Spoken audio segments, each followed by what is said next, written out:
Telespectadores da TV Prevê, estamos iniciando mais um programa É Direito e hoje a minha convidada é a doutora Eliara Bianospino Ferreira do Vale, que é professora do curso de Direito do IESB Prevê na disciplina de Prática Penal.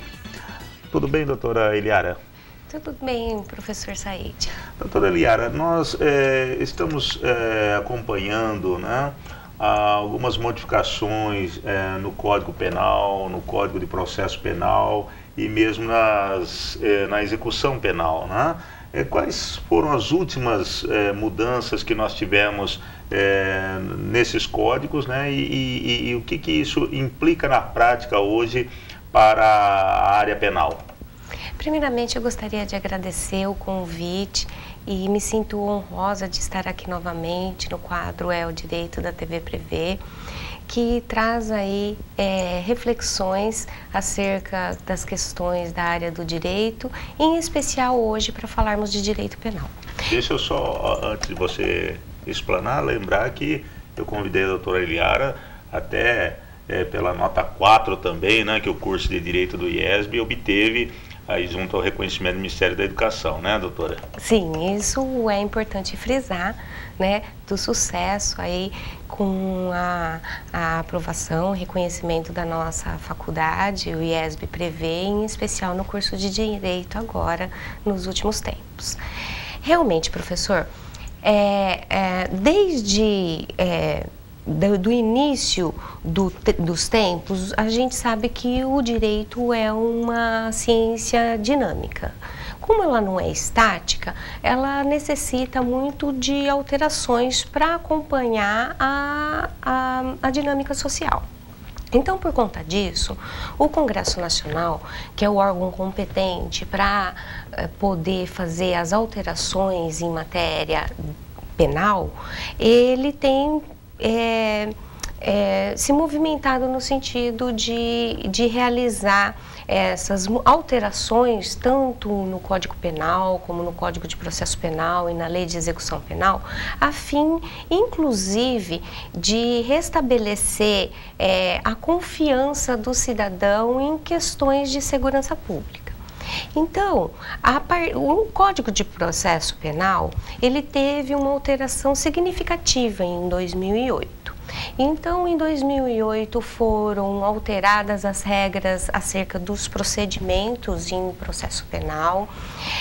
Nós tivemos aí uma alteração que trouxe benefícios para a defesa, prestigiando contraditória, ampla defesa, tornando um procedimento com o intuito de ser mais rápido, com uma prestação jurisdicional mais célere, né? Porque era uma grande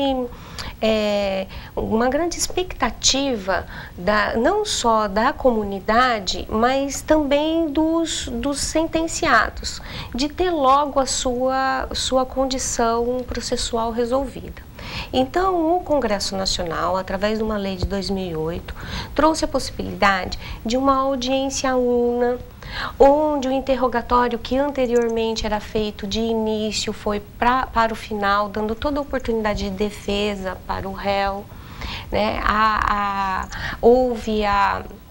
Trouxe a possibilidade de não mais ter-se os procedimentos só por conta da reclusão ou detenção, que eram características da pena, né, do condenado, do sentenciado. Hoje em dia leva-se em consideração a pena máxima, abstratamente combinada ao delito, aquela que o legislador traz como mínima e máxima, então leva em consideração a pena máxima. Então trouxe a possibilidade de procedimento comum ordinário, comum sumário e o sumaríssimo da Lei 9.099, que já existia desde 1995 para os crimes de pequeno potencial e melhor dizendo, menor potencial ofensivo. Também trouxe essa reforma de 2008, alterações acerca da prova no processo penal, notadamente com a alteração que chamou mais atenção foi o legislador destinar um capítulo específico para a vítima ou para o ofendido, trazendo aquela ideia de reparação, ressarcimento e maior participação da vítima no processo penal. Então, muito interessante essa reforma no Código de Processo Penal. Quando a senhora colocou, doutora, que o réu, então, é interrogado, vamos dizer, ao final, quer dizer, antes interroga-se as testemunhas de acusação e defesa, seria isso? Sim, sim. Então, primeiro colhe-se esclarecimentos de perito, se houver, né? Depois ouve-se a vítima, passam-se as testemunhas, sempre as de acusação por primeiro, para que possa dar oportunidade, inclusive, para o réu, né, rebater alguma coisa que a testemunha de acusação tenha dito. Depois ouvem-se as testemunhas de defesa, parte-se para o interrogatório e para os debates. Né? Então, a ideia é concentração dos atos processuais para maior celeridade do processo. Né? A ideia é fazer com que, eventualmente, se a pessoa que está sendo acusada, se o acusado estiver preso provisoriamente, que ele fique um menor tempo e que tenha logo uma prestação jurisdicional para que ele possa executar a pena, eventualmente, trazida numa condenação, ele possa executar a pena o quanto antes, mesmo que de forma provisória. Aliás, deixa eu até lhe fazer uma pergunta a respeito dessa questão da prisão temporária, né? Por quanto tempo uma pessoa pode ficar presa, né? Qual o tempo máximo que ela pode ficar presa enquanto está ocorrendo a instrução do processo? Então, é uma pergunta muito interessante, porque existem várias formas de prisão provisórias. Provisórias no sentido de que elas não são decorrentes ainda de uma condenação. Então, a regra é a liberdade trazida como um princípio que rege todo o ordenamento constitucional brasileiro. Então, a regra é a liberdade. Excepcionalmente, pessoas que possam oferecer um risco para a sociedade, elas podem ter tolhida essa liberdade através das prisões provisórias. Então, dentre elas, nós temos a temporária, que é para fins de investigação, né, pedida pela autoridade policial, aí no caso, o delegado de polícia, quando ele quer se aprofundar nas investigações. Essa tem um prazo determinado, tem uma lei especial que traz 5 dias, prorrogável por mais 5 dias se for crime comum. E 30 dias prorrogável por igual período se for crime hediondo. Então, essa tem um prazo determinado. Nós temos a prisão em flagrante, que ela também é provisória e não existe uma determinação correta nem na legislação acerca de quanto tempo o sujeito pode ficar preso por força de uma prisão em flagrante. Mas nós já temos julgados no sentido que a prisão provisória não deve exceder 121 dias. É um entendimento jurisprudencial dos tribunais e da doutrina também penalista.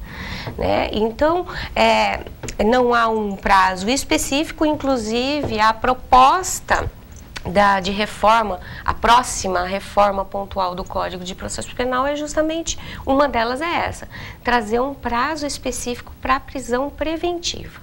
A prisão preventiva também é uma forma de prisão temporária. Ela exige motivos autorizadores que estão na própria legislação no 312 e 313 do Código de Processo Penal.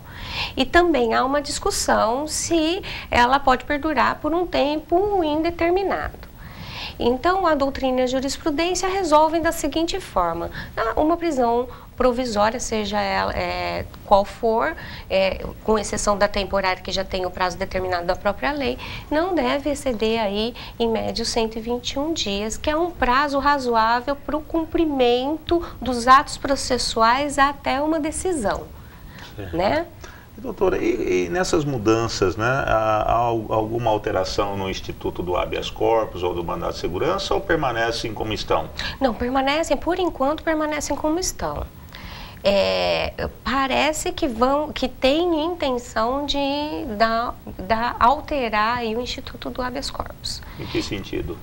No sentido de de trazer também outras características e maior técnica para o Instituto. Porque o Instituto do Habeas Corpus é uma peça que não exige técnica jurídica, qualquer um pode fazer, né? Inclusive, a questão da inconstitucionalidade do delito dos crimes, da lei dos crimes hediondos, ela chegou no Supremo Tribunal Federal por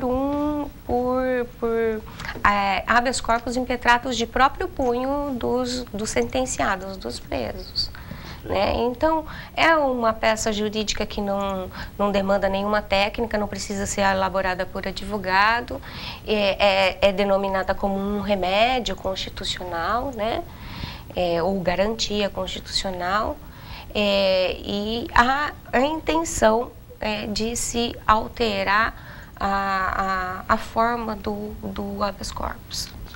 E já que a senhora tocou no assunto aí da questão de prisão, né? Há alguma previsão também com relação à prisão perpétua, ou isso está descartado? Porque aqui, pelo nosso conhecimento, aqui no Brasil, uma pessoa permanece presa por no máximo 30 anos, não é isso? Isso mesmo. Certo? Há alguma previsão de aumento desse período?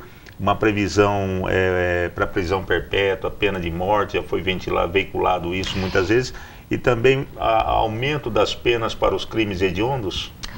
Olha, quanto aos crimes hediondos, teve uma alteração recente por reflexo da própria dinâmica e da jurisprudência, né?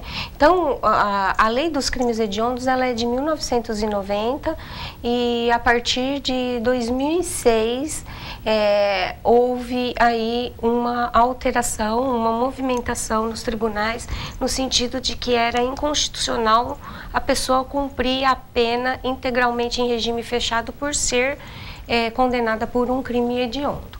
Então, a partir daí, os tribunais pátrios foram provocados e o Congresso Nacional teve que, depois em um habeas corpus julgado pelo Supremo Tribunal Federal, que julgou inconstitucional a integralidade do regime fechado para crime hediondo, dizendo que feria a individualização da pena, as questões de progressão de regime, conquista paulatina da liberdade, né, ressocialização, que são objetivos maiores da pena. Então, a partir daí, houve alteração. Hoje, o sujeito que foi condenado num crime hediondo, ele pode progredir de regime se ele for primário com 2/5 do cumprimento da pena, critério objetivo, é lógico, fora os subjetivos de progressão, e 3/5 se ele for reincidente. Só para a população ter uma ideia, um crime comum, ou seja, aquele que não tenha características de hediondez, o sujeito pode progredir em 1/6 da pena. Então, tem um lapso temporal bem maior para o crime hediondo. Reflexo, inclusive, da demanda da sociedade, que vinha há muito tempo alegando a inconstitucionalidade dessa norma. Certo. Dessa legislação. E com relação à pena de morte perpétua, isso está descartado, né? Sim, professor. Não faz parte do nosso ordenamento jurídico, né? Não, a partir de 1998, com a Constituição Cidadã, a promulgação da atual Constituição Federal, a vedação de pena de morte, pena de banimento, prisão perpétua, né? Então, essas penas, penas cruéis, então, a Constituição Federal, ela veda isso, e veda isso no artigo 5º da Constituição, que diz respeito às garantias e direitos fundamentais do cidadão. No artigo 60 da Constituição Federal, no parágrafo 4º, ela diz que essas cláusulas são pétreas e modificáveis. Então, eu não posso alterar a Constituição Federal nem através do instrumento hábil, que é a emenda constitucional, para mexer, alterar, modificar esse tipo de direito ou garantia do cidadão. Então, caso a população entenda e o Congresso Nacional anule com esse entendimento de que para nós haveria redução da criminalidade instituindo pena perpétua ou pena de morte, teríamos que fazer uma nova Assembleia Legislativa e promulgar uma nova Constituição com outras diretrizes que não seriam essas. né? Então, hoje, a gente olhando a Constituição Federal, ela prega, na verdade, o princípio da dignidade da pessoa humana. E mesmo a pessoa sendo um infrator, não tira-lhe a qualidade de humano e muito menos a sua dignidade. Então, por conta desse supraprincípio constitucional, é muito difícil alguém defender a pena de morte no ordenamento jurídico brasileiro. Realmente, o senhor disse que o artigo 75 do Código Penal, ele prevê que a pessoa, mesmo ela tendo 200 anos de condenação, ela vai cumprir no máximo 30 anos em regime fechado, ou seja, numa unidade prisional de regime fechado, segurança máxima ou média. Pois não, doutora. Né? Então, por conta disso, seria até um pouco mais razoável a alteração da norma infraconstitucional, que é o Código Penal, alterar o artigo 75, trazendo um prazo maior.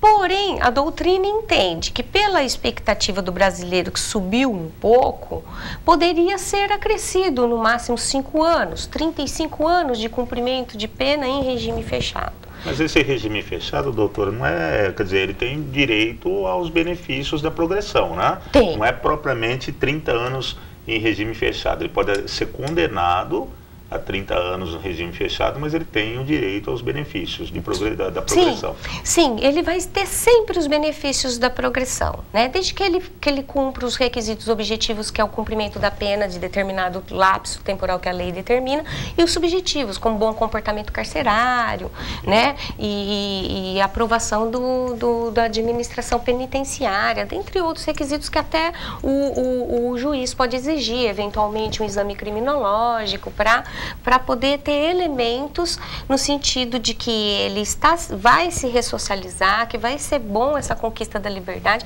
e que ele não vai voltar a delinquir, porque esse é o maior problema, né, da conquista da liberdade para algumas pessoas.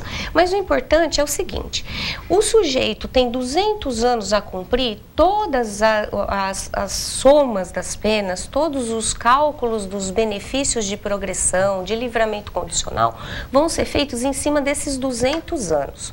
Esses 30 anos é o tempo máximo que ele pode ficar em regime fechado. É o caso do bandido da luz vermelha. Ele tinha muitos anos para cumprir e ficou de ponta a ponta 30 anos no regime fechado. Isso quer dizer que ele não tem direito a saída temporária, ele não tem direitos, tem direito a trabalhar internamente, externamente e excepcionalmente nos moldes que a lei determina. Isso quer dizer que o sujeito vai ficar os 30 anos no regime fechado. E os cálculos para a progressão serão aí em cima do total da pena. Isso quer dizer que muitas vezes um sujeito que tem pena muito grande, ele não sai, ele cumpre 30 anos e depois ele é colocado em livramento condicional para cumprir o restante da pena.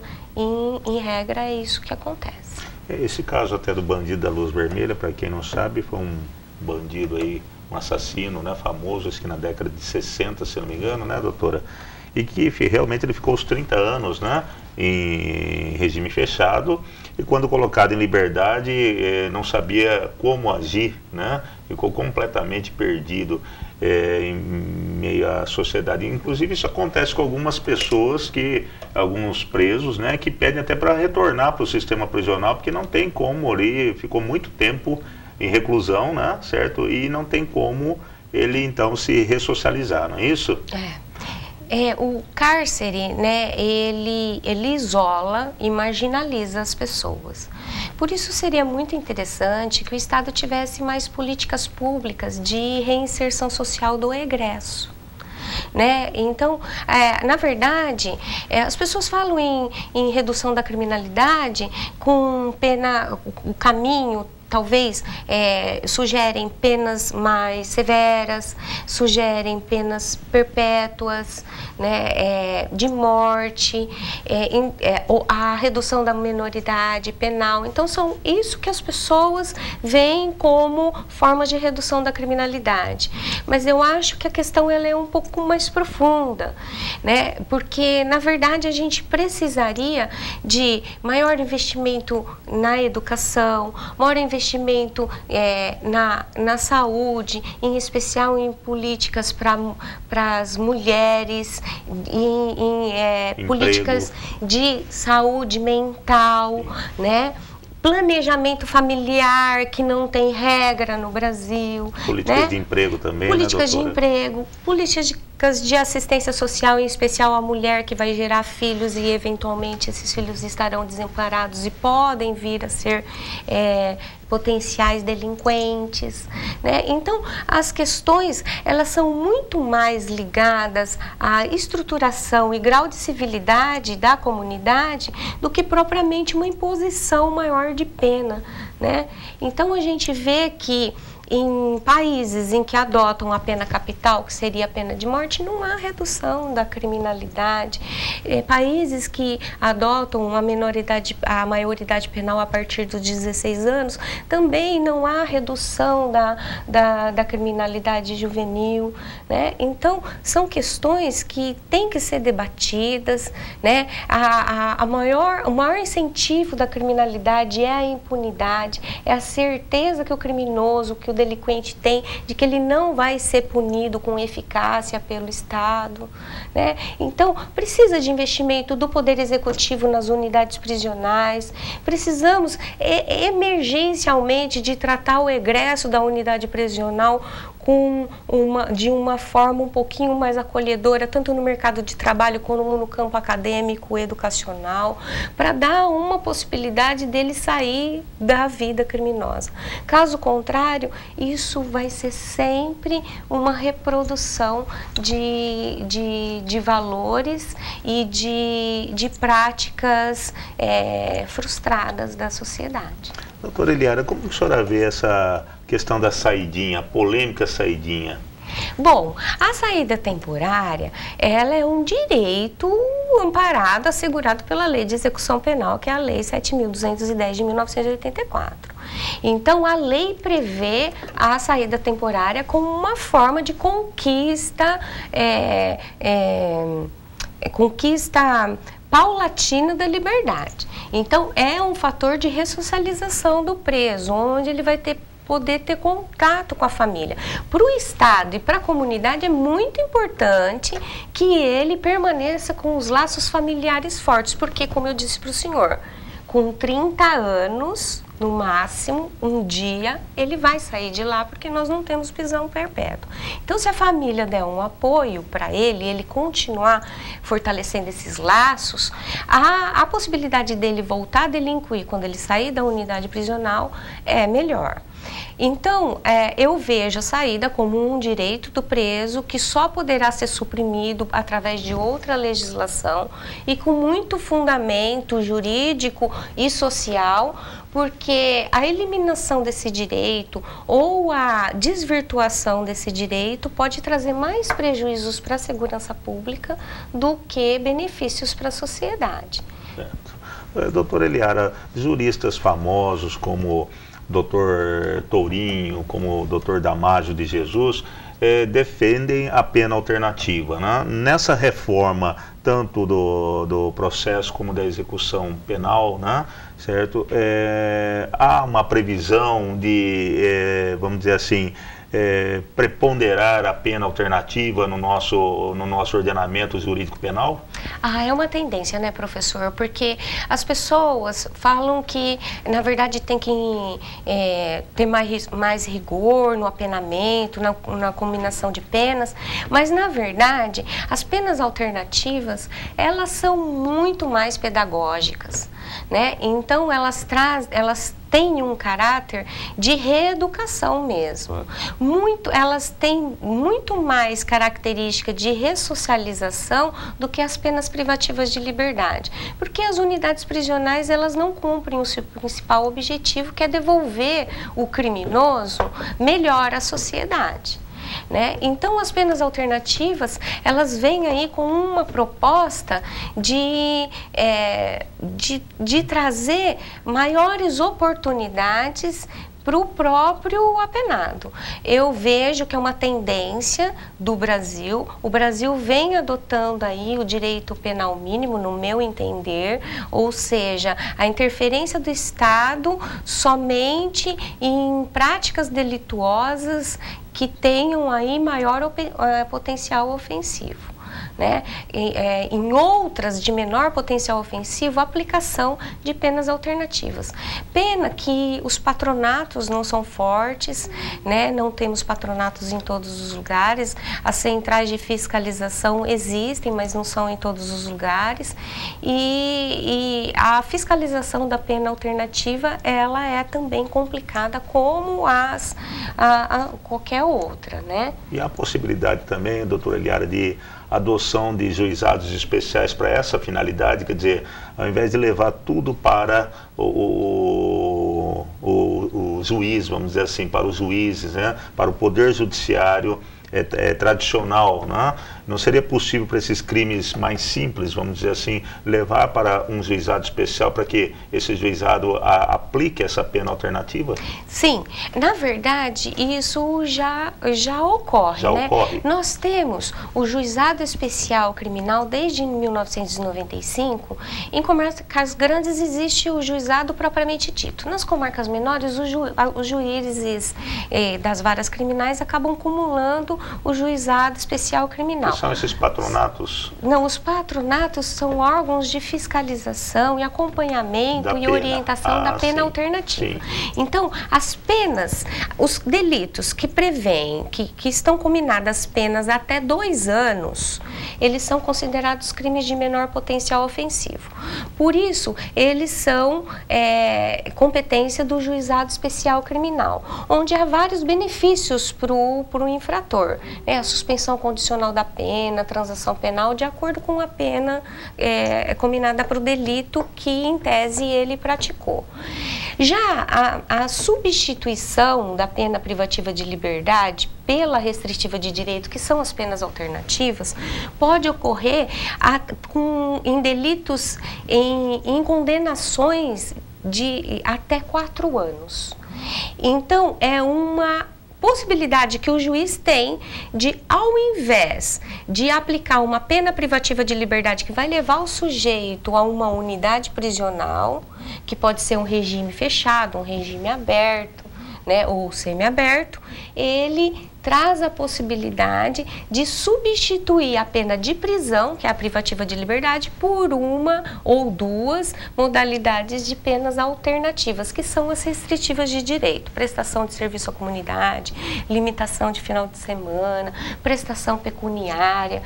A mais aplicada é a prestação de serviço pecuniário por conta da sua natureza pedagógica. Né? O sujeito aprende muito mais e volta a reincidir muito menos através de aplicação de pena de prestação de serviço à comunidade. Ele entende muito mais a resposta do Estado no sentido do cometimento do crime. Certo. Tá ótimo. Então, eu gostaria de agradecer aqui a doutora Eliara Bianospino Ferreira do Vale, que didaticamente aí colocou, né, essas questões das alterações no Código Penal, no Código de Processo Penal e também da execução penal, né? E, inclusive, se você, telespectador, tiver algum questionamento, né, você pode enviar um e-mail através do nosso endereço eletrônico, que é o edireito@tvprev.com.br.